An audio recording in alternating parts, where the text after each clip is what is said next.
How to delete my Spotlight favorites on Snapchat. In this video, I'll show you how to delete my Spotlight favorites on Snapchat.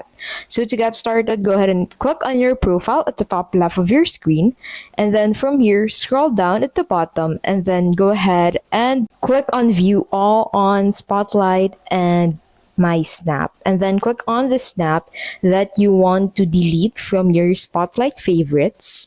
So from this, go ahead and click on this three dots at the bottom right of your screen and you'll be able to find the delete button. So click on that delete button and you'll need to confirm deleting this snap as among your Spotlight favorites on Snapchat. So once you delete this snap from your Spotlight favorites, it will still be kept on your gallery. So a version of it would still be intact on your gallery. But take note that this action is irreversible, so make sure to delete snaps from your Spotlight that you want to be removed permanently.